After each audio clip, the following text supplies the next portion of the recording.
Bonjour à tous, aujourd'hui on se retrouve avec une petite vidéo de philosophie, donc sur le thème de la liberté.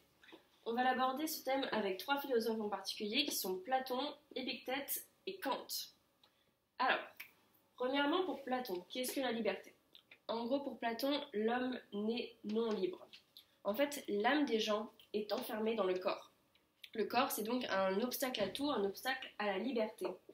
Et donc, quelle est la seule façon de devenir libre? La seule façon de devenir libre, en fait, c'est la mort.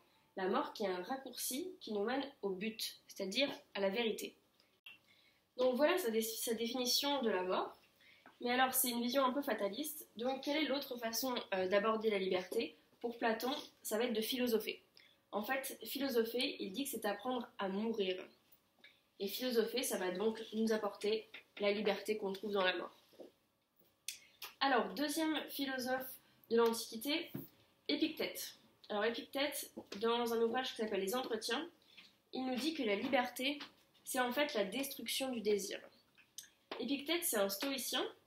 Il nous dit donc que c'est par l'absence de désir, la destruction de tout désir, qu'on va enfin être libre.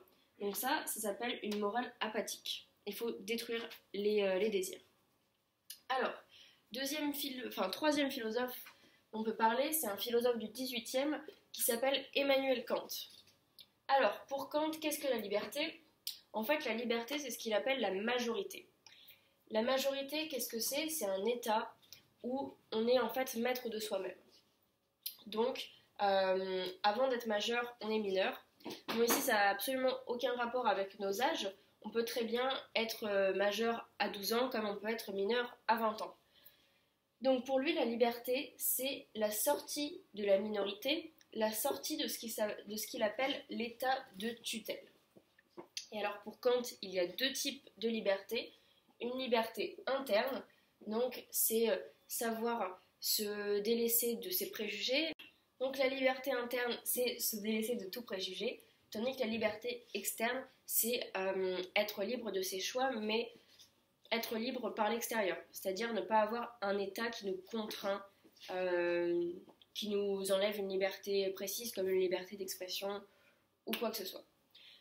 Donc là, vous avez trois philosophes que vous pouvez exploiter pour votre bac sur la notion de la liberté. À très bientôt pour une nouvelle vidéo.